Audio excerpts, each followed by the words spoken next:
Uh, Please have a seat. National Cathedral at a little after 11. But good morning. Today we've got some good news. Good news about the economy. For the sixth month in a row, inflation has come down. Measured over the last 12 months, it has fallen 6.5 to 6.5%. That's down from 7.1% the month before. It's down from 9.1% this summer. Inflation is now at its lowest level since October of 2021. When we look at just the last 3 months, we see that inflation fell to 1.8% on an annualized basis. It's down from more than 11% in the first 3 months of last year. So the data is clear. Even though inflation is high in major economies around the world, it's coming down in America month after month, giving families some real breathing room. And the big reason is falling gas prices. My administration took action to get oil onto the market and bring down prices. Now gas is down more than $1.70 from its peak.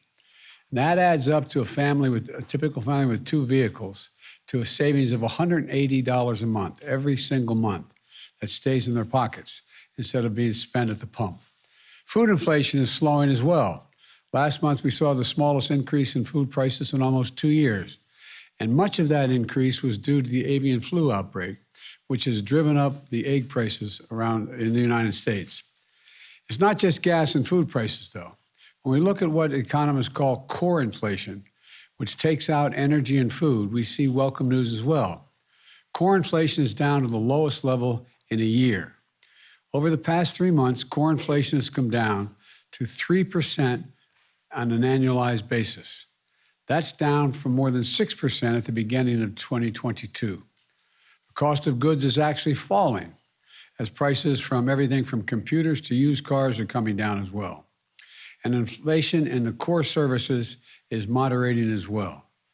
And as inflation is coming down, take-home pay for workers is going up. Workers' wages are higher now than they were 7 months ago, adjusted for inflation. Wages for lower income and middle income workers have gone up even more. It all adds up to a real break for consumers, real breathing room for families, and more proof that my economic plan is working. When I came to office almost 2 years ago, the economy was flat on its back, as you'll all remember. Millions of people had lost their jobs through no fault of their own. Millions who kept their jobs saw the hours and paychecks cut. Hundreds of thousands of small businesses permanently closed their doors. People were hurting badly. That's what we inherited. The pandemic was raging and the economy was reeling. We acted decisively to put in place a new strategy that would rescue the economy from the pandemic downturn. At the same time, we laid the foundation for a stronger, more resilient economy for decades to come. An economy that grows from the bottom up and the middle out. Now, 2 years in, it's clearer than ever that my economic plan is actually working. Here's what we've learned just last week. Unemployment is the lowest it's been in 50 years. I'll say that again, the lowest unemployment rate in a half a century. My first 2 years in office were the 2 strongest years for job growth on record. We created nearly 11 million jobs, including 750,000 manufacturing jobs. And there were 2 of the strongest years ever for small business creation as well. And today, unemployment rate is near record for lows for Blacks and Hispanic. Black and Hispanic workers, near record lows. And it's the lowest ever on record for people with disabilities. We're seeing American families breathing a little easier. More Americans have health insurance than they did ever in our history. Fewer families are facing foreclosures today than before the pandemic. And we still have more work to do, though. But we're clearly moving in the right direction. And there's more breathing room in store for American workers and families. Starting last week, as of January 1, a month's supply of insulin is now capped at $35 for seniors on Medicare. Some were paying hundreds of dollars every month for their insulin, but not anymore. Starting last week, if Big Pharma raises prices faster than inflation, they're going to face big penalties. Starting last week, Americans can get tax credits when they install energy-efficient appliances in their homes, like heat pumps or solar panels. or when they buy electric vehicles.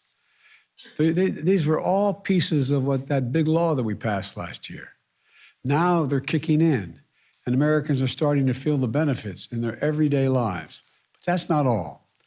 We're seeing historic investments in American manufacturing turn into new factories and new jobs from Arizona, Ohio, Georgia, New York. Companies have announced nearly $300 billion in manufacturing investments here in the United States since I became president. Instead of exporting jobs like we did for decades, we're now creating jobs and exporting product. Creating jobs and exporting product. That's the idea. Now the House has elected a new speaker. I can call him and congratulate him. I'm ready to work with him, or any Republican in Congress, to make progress for the American people. But like many Americans, I was disappointed that the very first bill the Republicans in the House of Representatives passed would help wealthy people and big corporations cheat on their taxes at the expense of ordinary middle-class taxpayers.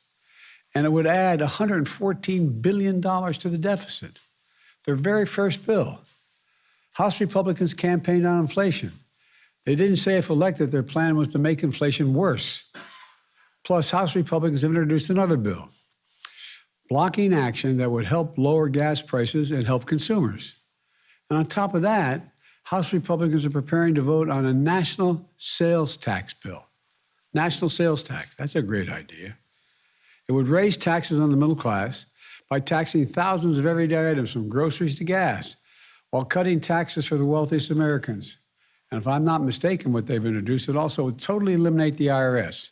Feels good, except all gonna be sales tax. Go home and tell your moms. They're gonna be really excited about that. Come on. Is this how House Republicans are starting a new term?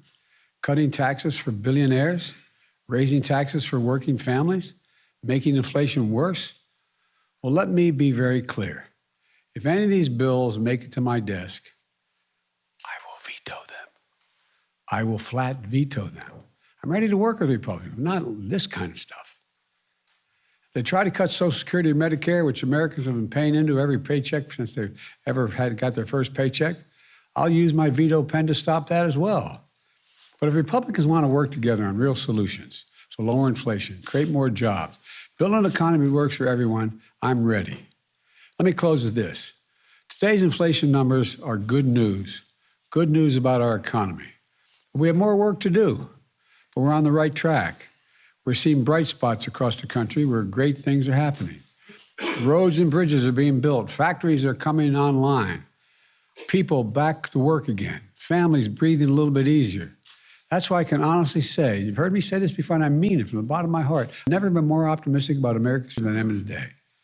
We just have to remember who in God's name we are. You've heard me say it many times. This is the United States of America. There's nothing beyond our capacity if we work together. So God bless you all, and may God protect our troops. Mr. President, thank you, Mr. President. Mr. President, okay. classified material next to your Corvette, what were you thinking? I'm going to get a chance to speak on all this, God willing, soon. But as I said earlier this week, people, and by the way, my Corvette's in a locked garage, okay? So it's not like you're sitting out in the street. So but anyway, was in a locked garage. Yes, as well as my Corvette. But as I said earlier this week, people know I take classified documents and classified material seriously. I also said we're cooperating fully and completely with the Justice Department's review.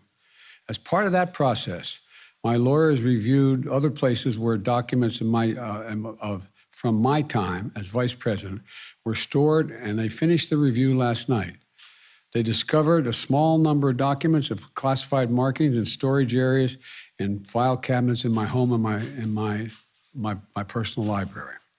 This was done in the case of the Biden Penn. This was done in the case of the Biden Penn Center. The Department of Justice was immediately, as was done, the Department of Justice was immediately notified, and the lawyers arranged for the Department of Justice to take possession of the document. So we're going to see all this unfold. I'm confident. Thank you very much. Thank you.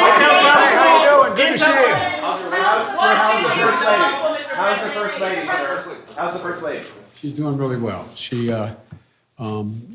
was under a long time for 5 hours because what they were doing is would do the Mohs, meaning remove what they thought might be cancerous, and they'd have to then go back and test it and see what it was. But she's doing really well. She's up. We had breakfast this morning. She's recovering, and she's gonna be sore for a while because of the work they did on her eyes, and that's where one of these were.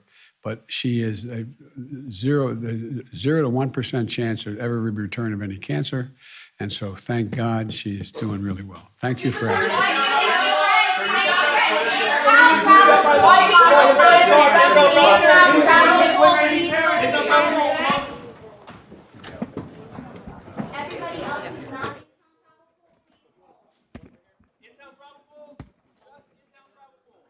Tony, pull those wires. Pull the wires.